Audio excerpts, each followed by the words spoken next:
नमस्कार, the front line के लिए मैं कौशिक।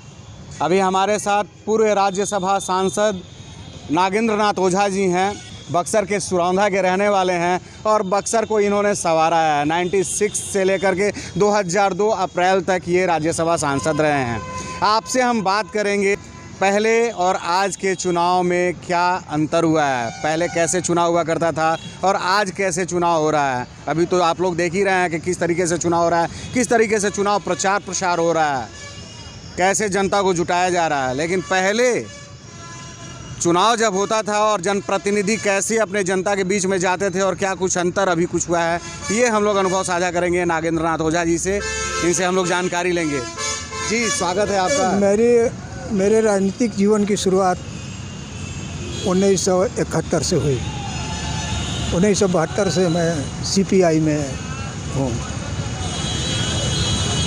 अभी जब आप पूछ रहे हैं कि क्या परिवर्तन आए हैं, तो भारी परिवर्तन आए हैं। बहुत चर्चित रहा कि आज के प्रजातांत्रिक ये चुनावी जो प्रक्रिया है, इसमें अपराध, धनबल, बाहुबल काफ़ी प्रभावी है। इसमें सच्चाई है, बहुत सच्चाई है। ये पूर्व में नहीं था। जब हम लोग राजनीति में आए उस समय ऐसा नहीं था। उस समय जनता से प्यार था, जातिवाद से लोग दूर थे, धनबल की चर्चा भी नहीं थी, बाहुबलियों की चर्चा भी नहीं थी। बाहुबली उस समय राजनीतिज्ञों से डरते थे। आज राजनीतिज्ञ बाहुबलियों के आगे हैं, नहीं तो पीछे हैं। और चुनाव प्रक्रिया को ये धनबल और बाहुबल और जाति बल ये काफ़ी प्रभावित कर रहा है और इसे प्रजातांत्रिक प्रक्रिया कमज़ोर होने की तरफ बढ़ रही है। अगर आज भी प्रजातंत्र जिस हालत में भी हो है, तो उसमें जनता की भूमिका है, आम जनता की भूमिका है। वो आपराधिक नहीं है, वो जातिवादी नहीं है, वो बाहुबलियों को प्रश्रय देने वाली नहीं है आम जनता। उसमें इसको लेकर गुस्सा भी है। अच्छा, जातीय समीकरण की बात आप कर रहे हैं। पहले जातीय समीकरण नहीं होता था, जातिवाद नहीं हुआ करता था। नहीं, जातिवाद अलग है, जातीय समीकरण अलग है। शोषित जो जातियां थी हमारे समाज में, वो या तो इस पार्टी के साथ थी, वो पार्टी के साथ थी, अपनी समस्याओं को लेकर थी। जातिवाद एक अलग चीज़ है। जब कोई राजनीतिक अपने को जाति के समर्थन पर ही निर्भर कर लेता है और उसी की प्रधानता देता है, दोनों में अंतर है। पहले भी जाति जो समाज पर हावी थी, जो जाति रूलिंग क्लास जिसको हम कह सकते हैं, उसकी पूछ ज़्यादा थी। और वो गांव में उस समय भी ये चुनावी प्रक्रिया को कंट्रोल करते थे। बूथों का कब्जा था। अपने प्रभाव से लोगों को दबा करके, दमन करके या फुसला करके वो अपने पक्ष में करते थे। ये हमने देखा है, अपने गांव में भी देखा है। मैं जिन क्षेत्रों में काम किया है वो देखा, तो इस रूप में था। लेकिन अभी तो सब कुछ बाद में आकर हम लोगों ने देखा कि धनबल, बाहुबल, जाति बल ये काम कर रहा है। लेकिन यही सब कुछ है ऐसा नहीं है, लेकिन ये गहरा प्रभाव डाल रहा है।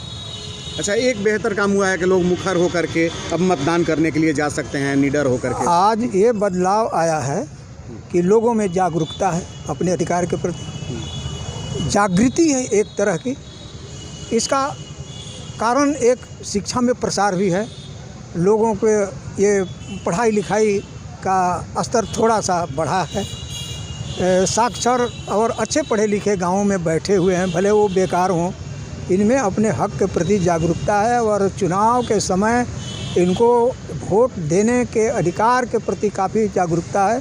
और पहले जैसे बूथ कब्जा होता था, आज ये करना अनेक क्षेत्रों में असंभव है। ये ही जो है वो जनतंत्र को बचाए हुए है। अच्छा, कैसे प्रचार प्रसार हुआ करता था जिस तरीके से अभी? पुराने समय में इसकी चर्चा तो पार्लियामेंट के अंदर भी हुई। मेरे समय में भी इस पर चर्चा हुई। तो कई अनुभवी सांसदों ने, यहाँ तक कि प्रधानमंत्री ने भी, जब अटल बिहारी वाजपेयी थे, उन्होंने भी अपना अनुभव दिया कि एक जीप से उन्होंने कैसे प्रचार शुरू किया, एका का भी उन्होंने इस्तेमाल किया। और उन्होंने ही चर्चा की। आज मेरे पीछे कितने गाड़ियों का काफिला रहता है। अब तो हेलीकॉप्टर की बात करें। अब तो हेलीकॉप्टर चल रहे हैं। तो आज के ये जो वाहन हैं वो वाहनों की कतार है। और मेरा अनुभव पूछते हैं तो मैं स्वयं चुनाव के समय भी और चुनाव के पूर्व भी हम लोग किसी गांव में मीटिंग करनी होती थी, अपने कोई हमारा साथी अपने सिर पर बैटरी लिए हुए, कोई उसके और जो सामान होते हैं सिर पर ले करके हम लोग जाते थे।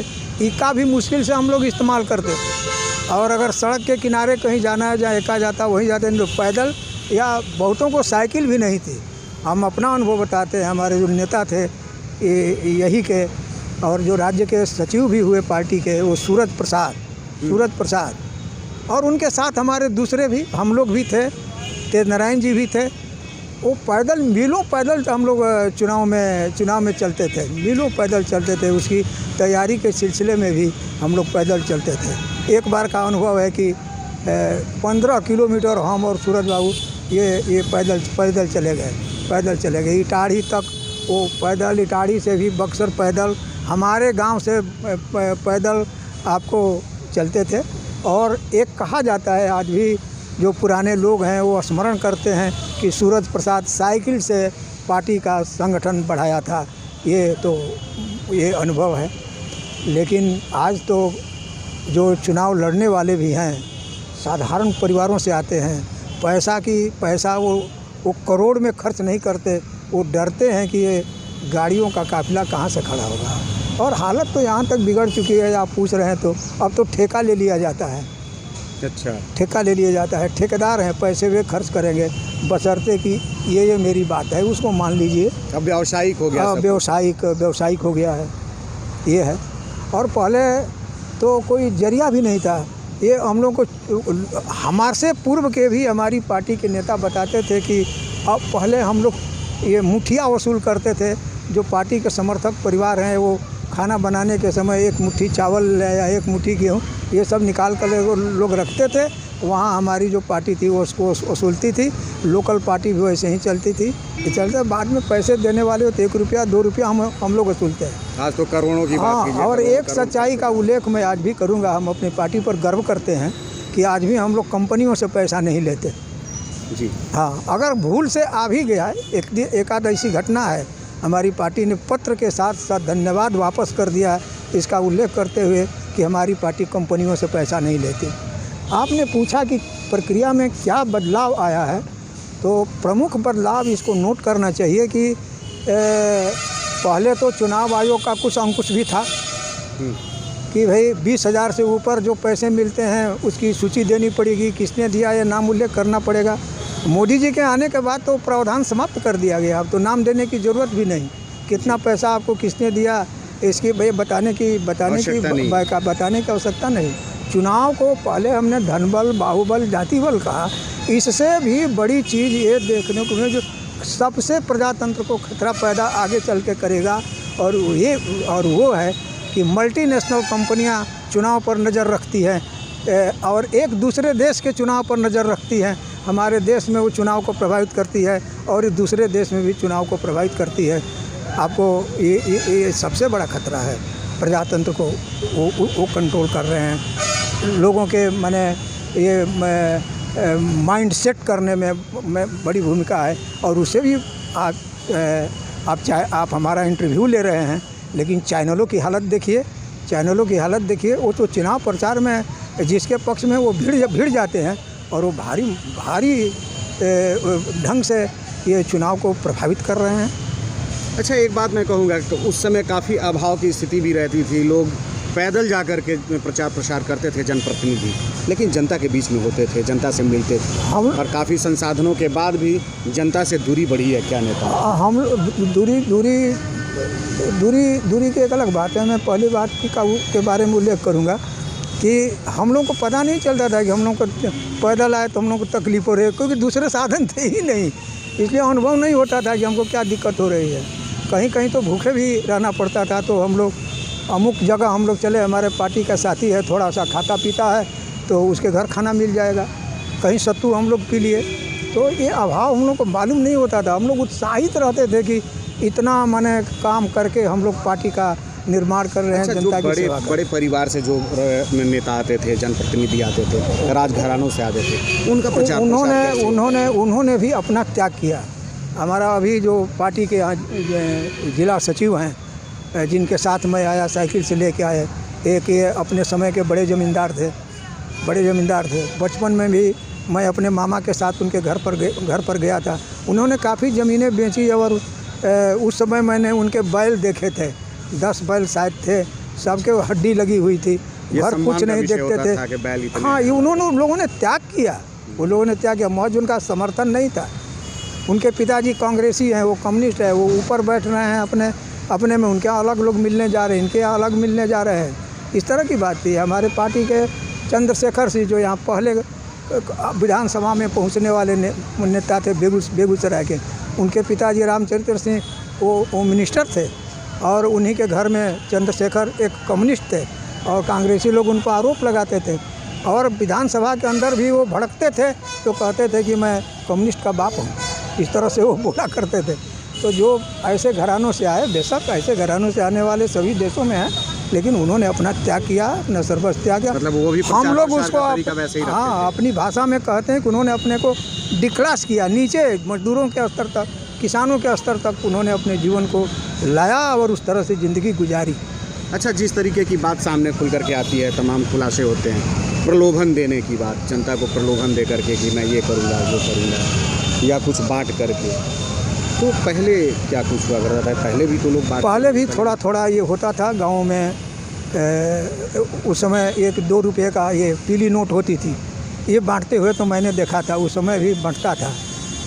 लेकिन वो प्रभावित वहीं होते थे जहाँ संगठन नहीं था, जिनके बीच में पार्टियाँ नहीं थी। अन्यथा ये पैसा भी काम नहीं करता था। अगर वहाँ कोई पार्टी का नेता वहाँ काम करे, सोशलिस्ट हो, कांग्रेसी हो, कम्युनिस्ट हो, कोई इंडिपेंडेंट भी लोग जहाँ उनके बीच काम करते थे वहाँ पैसा काम नहीं करता था। मैंने देखा है एक जगह कुआं बनाने के लिए एक गांव में, हमारे ही बगल के गांव में गांव है ये, वहाँ पर एक कुआं, कच्चा कुआं था, उसको ईंट से जोड़वाने के लिए एक ने पैसा वहाँ ईंटा गिराया था। वो ईंट को महिलाओं ने फेंक दिया कि हम लोग को ईंट नहीं चाहिए, कच्चा कुआं का ही पानी पिए। तो लोगों में भी वही मैंने अपने ये पैसा सबको गिरा नहीं सकता था। ये विकास की बात होती थी, लेकिन उस समय आज जो विकास का कंसेप्ट है उससे भिन्न था। उनका विकास का मतलब था कि हमको पेट भरना चाहिए, विकास का मतलब था आपको फटा हुआ कपड़ा रहता है मिलना चाहिए, तन ढकने के लिए कपड़ा नहीं था। बहुतायत हमने देखा है अपने बिहार में घूम कर मैंने काम किया है। आज भी उत्तर बिहार में जाइए, महिलाओं के ये सीने पर ये उनकी कुर्ती या ढकने का ये कपड़ा नहीं रहता था। जो आदिवासी हैं उनके महिलाओं की तो आज भी बहुत जगहों में ये स्थिति है। तो उनके विकास का मतलब था उनका जीवन में कुछ भी तो कुछ मिले जिससे पेट भरे। उनके विकास का मतलब दूसरा था, आज विकास का मतलब दूसरा है। ये कंसेप्ट भी बदल। कैसा लगता है सर आज का विकास देख करके, आज के तरीके को देख करके, परिवर्तन को देख करके? देखिए, आज हमारा देश का आज़ादी के बाद से विकास हुआ है। हमारे देश की आमद बढ़ी है, कृषि में विकास हुआ है, हर क्षेत्र में विकास हुआ है, उससे पैसे आते हैं। लेकिन ये विकास का मतलब लोग जो लगाना चाहिए वो नहीं लगाया जा रहा है। बड़ी बड़ी सड़कों का, नेशनल हाईवेज़ का अब तो प्रधानमंत्री आके हवाई अड्डा दिखा रहे हैं जिलों के अंदर। ये देखिए, विकास एक सतत प्रक्रिया है। आज़ादी के साथ से ही वो विकास शुरू हुआ, लेकिन विकास का लाभ जनता तक कितना पहुंचा, ये प्रमुख सवाल है। आज ये सवाल नंबर 1 बना हुआ है कि हमारे देश में जितनी संपत्ति पैदा होती है कोई तुलना नहीं है। अनाज का देखिए, 1957 का अकाल मुझे थोड़ा याद है, लेकिन 1967 का जो अकाल था उसको मैंने देखा है। और सबसे पहले मैं सामाजिक जीवन में आया, लोगों के अंदर रिलीफ चला करके, अपने गांव में रिलीफ चला करके। आज वो हालत नहीं है। आज माने दुगना तिगुना, और किसी कमर्शियल क्रॉस में तो 4 गुना ज़्यादा उत्पादन बढ़ा है। कृषि में निवेश किया गया, आज़ादी के बाद से बड़ी मात्रा में धन का निवेश हुआ। हमने कर्ज भी लिया, दूसरे देशों से भी, अपने देश के अंदर से भी कर्ज लिया। ये विकास हुआ, सिंचाई की सुविधा बढ़ी, हरित क्रांति आई, अन्न के मामले में हम आत्मनिर्भर हुए। लेकिन इसका कितना लाभ उत्पादकों को पहुंचा, ये प्रमुख सवाल है। विकास का यह भी मतलब होना चाहिए कि विकास का लाभ कहाँ तक पहुंच पाता है। तो आज हमारे देश में जो संपत्ति पैदा हो रही है उसका 73% ये 1% परिवार के पास पहुंच रहा है हमारे देश में। और ये मैं अपना डाटा, ये मेरा नहीं है, जो जातीय जनगणना, जाति आर्थिक सामाजिक और जातीय जनगणना 2011-12 में हुई, ये उसके द्वारा आंकड़ा पेश किया हुआ है। और हाल के भी आंकड़े 73% पहुँच रहा है। 75% परिवार गाँव के अंदर वो हैं जो मेहनत कश हैं, किसान हैं, गरीब किसान हैं, वे उनके पास 5,000 से, इनमें से 75% परिवारों में से कोई ऐसा नहीं है जिसकी 5,000 से ज़्यादा आमदनी हो, मासिक आमदनी हो। इतने में कैसे गुजारा होगा? तो विकास तो हुआ है, लेकिन उसका लाभ किसके यहाँ पहुँचा है? नंबर 1 सवाल ये है। खदान बड़े हैं, कोयला का उत्पादन है, लोहे का उत्पादन है, लेकिन जंगलों के अंदर, वन के अंदर वनवासियों की हालत क्या है? आदिवासियों की हालत क्या है? वो तो उजाड़े गए, करोड़ों की संख्या में उनके परिवार उजाड़ दिए गए, जगह जगह बसा दिए गए। किसने चिंता की उनकी संस्कृति का? कोयला निकाल कर आपने तो विकास किया, लोहा निकाल करके आपने विकास किया, ये खदानों का विकास हुआ, ये बिल्कुल सही है, आप इसको विकास गिना सकते हैं। लेकिन इससे जो प्रभावित लोग हुए, विस्थापित लोग हुए, उनका क्या हुआ? विकास है? ये यहाँ से लेकर तटबंध कोइलवर तक बना हुआ है, नदियों पर तटबंध है, जहाँ कटाव था विकास तो हुआ, आप उन पर कहीं कहीं सड़कें भी बन गई, विकास तो हुआ। लेकिन जो विस्थापित लोग हुए, आज भी इस बांध पर बसे हुए लाखों परिवार हैं बिहार के अंदर, इस विकास का लाभ उन तक पहुंचा? विस्थापितों का इंतजाम हुआ? ये सवाल है, ये गहरा सवाल खास तौर से हमारे बिहार के अंदर है। विकास तो लोग गिना रहे हैं, कोई विकास बाबू बन रहे हैं, कोई बाबू बन रहे हैं, तो वहाँ किसने पहुँचा?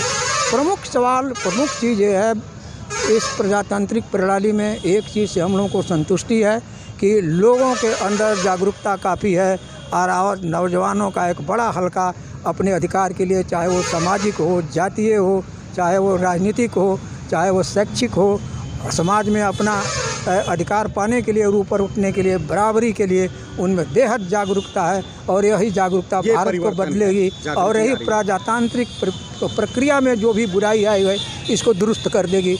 हम लोग बिल्कुल आशान्वित है कि देश अब पीछे नहीं जाएगा, देश को 2-3 लोग नहीं चला पाएंगे, देश को आम जनता चलाएगी। और नौजवान, ये भी एक भारी परिवर्तन है, और ये काफ़ी इस बुढ़ापे के समय में भी काफ़ी खुशी है। आखिर में मैं आपसे एक सवाल करूंगा सर, बक्सर के लिए आपने काफ़ी कुछ किया है, बक्सर की जनता के लिए आपने काफ़ी कुछ किया है। लोग चर्चाएं करते हैं नुक्कड़ों पर, चौराहों पर, अपने घरों में साथ में बैठते हैं तो लोग चर्चा करते हैं कि बक्सर को संवारने का काम आपने किया है। देखिए, हमको तो कोई याद दिलाता है कि आपने संवारने का काम किया तो याद आ जाता है, नहीं तो यूँ मेरे दिमाग में भी ये नहीं रहता। दर्जनों स्कूल आपने 85 के लगभग मैंने स्कूल दिया, इसलिए कि जब मैं काम करने लगा तो बच्चों ने भी मेरा घेराव किया। कहीं एक पुल बनवा रहे थे सोनबरसा के अंतर्गत, तो उसके ऊपर रामपुर एक गांव है, वहाँ के बच्चों को शिक्षकों ने कह दिया कि घेरो और कहो कि हमारा स्कूल नहीं बनेगा। मैं जानता भी नहीं था कि यहाँ स्कूल है, लेकिन बच्चों ने घेरा, हमने की स्कूलवा ना बनी बनेबा ना। हम कहीं कहाँ तो हम लोग स्कूल बा, दिखाया उसके बगल में, वो था, मालूम भी नहीं कि स्कूल है क्या है। मैं वहाँ गा बन जाई, और वो स्कूल आज खड़ा है। तो हमसे किसी ने मांगा नहीं, कि कोई आया नहीं पैरवी करने। जहाँ पता लगा कि स्कूल मने नहीं है, और लगा हमको अनुभव हुआ कि भाई स्कूल नहीं है, इसी भी बात है। ये मेरा पहला अनुभव था यहाँ बाल विज्ञान संग्रहालय। हाँ, ये मैंने दिया। तो नहीं, मैं उसके बारे में कह रहा हूँ। तो स्कूल मेरी प्राथमिकता थी। 30% मेरे फंड का स्कूलों को गया, और कहीं भी शायद ही कोई स्कूल मिले जहाँ के किसी आदमी ने मुझसे कहा हो। मैंने स्वयं लिस्ट लिया प्रशासन से, हमको 67 भवनहीन विद्यालय की सूची मिली, और मैंने जब अपना सर्वे किया तो 85 से भी ऊपर पहुंच गया। मैं 85 का ही काम कर सका। शिक्षा मेरी प्राथमिकता है, शिक्षित बनो, ये मेरा, हम लोगों का इस नारे को, हम लोगों ने अम्बेडकर के नारे को स्वीकार किया है, मैं तहे दिल से स्वीकार किया है। और इसलिए भी कि कम्युनिस्ट पार्टी में आने के बाद 1972 से और अभी तक मैं खेत मजदूरों को संगठनकर्ता के रूप में ही जाना जाता हूँ। मैं पूरे देश का जो भारतीय खेत मजदूर यूनियन है उसका महासचिव 19 वर्ष तक रहा। पिछले साल मैंने छोड़ा है, और यहाँ बिहार में भी मैं बिहार राज्य खेत मजदूर यूनियन का 14 वर्षों तक महासचिव रहा, इसलिए उनके जीवन से मैं जुड़ा रहा। और अकाल की चर्चा की 67 की, उस समय मैं राजनीतिक पार्टी कम्युनिस्ट पार्टी में नहीं था। उस समय भी अपने गांव के ये जो दलित हैं उनके बीच काम किया, और उनसे छुआछूत मैं नहीं मानता, इसलिए मेरे घर में भी थाली मेरे लिए अलग रखी जाती थी। यहाँ से मेरे सामाजिक कार्य का प्रारंभ हुआ था, और आज भी मेरे मतलब सबके साथ खा लेते हैं इसलिए अभी भी अब मेरे घर में अलग थाली तो नहीं रखी जाती, लेकिन मैं मज़दूरों से जब पूछता हूँ, भाई ये बताओ बहुत परिवर्तन आया है, तुम लोगों को अब पत्तल मिल रहा है, तुम लोगों को अब बढ़िया थाली स्टील वाली मिलती है, तुम लोग समझते हो कि ये घरों में अलग तुम लोगों लिए रखी हुई है, तो हंसने लगा वो मेरा बच्चू। कहा कि इसको समझ लेते हैं।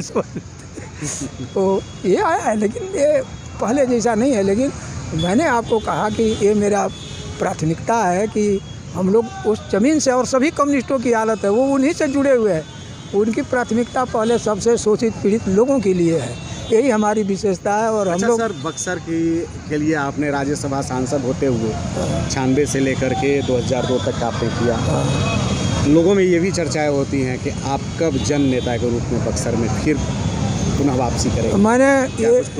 मैं जन नेता होने का दावा नहीं करता, ना मैं उस रूप में होने का कोई इच्छा रखता हूँ। मैं नाम से कुछ नहीं होता। एक बहुत प्रसिद्ध हमारे हिंदी के कवि, शायद नाम तो हमें याद नहीं है, लेकिन उन्होंने कहा था कि फूल खिलता है, फूल अपने आप खिलता है, तो वो अपनी प्रशंसा के लिए उसको भूख नहीं होती है। मैंने जो कम्युनिस्ट चरित्र था, मैंने ये जो चर्चा की छुआछूत की, तो हम लोगों ने अपने को डिक्लास किया, नीचे उतरा। जिस परिवार में जन्म लिया वहाँ नहीं रह गए, हमारे संबंध नए जुड़ते हैं, जिनसे जुड़े मैं उनका हूँ, उनका ही जो हालत रहेगी वही मेरी हालत रहेगी। तो बक्सर में पुनः वापसी का प्लान है? पुनः मैं बक्सर में हूँ, मैं काम करता हूँ। वापसी का क्या मतलब है? वापसी का मतलब अभी तो ये चुनाव की तैयारी, मैं लोगों के बीच जाता हूँ, मित्रों के बीच जाता हूँ। चुनाव की मेरी इच्छा 0% -0 है। आपको प्रतिनिधि के रूप में लोग देखना चाहते हैं बक्सर? तो मेरा विश्वास है कि जो मैंने काम किया, बक्सर के काम की आप चर्चा कर रहे हैं, मेरा विश्वास, मेरा कहना ही बराबर होता है। ये आप ही नहीं पूछ रहे, और लोग पूछ रहे हैं कि एक बार आप हार गए विधानसभा, आप जीत जाइएगा। लोग बहुत नहीं जानते थे आपको, मैं उसका नहीं है। मेरी संतुष्टि तब होगी जब मेरे तरह एक कार्यकर्ता कोई भी निकले, और अगर प्रतिनिधि बन जाए, राज्यसभा में जाए, लोकसभा में जाए, विधानसभा में जाए, अगर मेरे काम का अनुकरण कर ले, वही हमारी जीत है, वही मेरा चुनाव जीतना है। इससे ज़्यादा मैं अपने जीवन में सोचता भी नहीं। चलिए, बहुत बहुत धन्यवाद द फ्रंट लाइन से जुड़ने के लिए। तो आप नागेंद्र नाथ ओझा जी हैं, जिन्होंने बक्सर को संवारा है, बक्सर को तैयार किया, बनाया है। नागेंद्र नाथ ओझा जी से हम लोगों ने चर्चा की, आप लोगों ने सुना ही कि कितना कुछ परिवर्तन हो गया है पहले के चुनाव में और आज के चुनाव में, पहले के राजनीतिज्ञों के मिजाज में और आज के राजनीतिज्ञों के मिजाज में। आज कितना रुझान बढ़ गया है, कितनी जागृति आ गई है लोगों के बीच में, कितने निडर होकर के लोग मतदान करने के लिए जाने लगे हैं, पहले नहीं जाते थे। बहुत कुछ बदला है। तो आगे भी अन्य राजनेताओं से, प्रबुद्ध जनों से, समाज सेवियों से, जानकार लोगों से हम लोग अनुभव साझा करेंगे। तो अब तक के लिए बस यही तक, फिर मिलते हैं नए मुद्दे, नए सरोकारों के साथ। तब तक द फ्रंट लाइन देखते रहिए। अच्छा लगे तो सब्सक्राइब कीजिए, लाइक कीजिए, अपना सुझाव देना नहीं भूलिए। नमस्कार।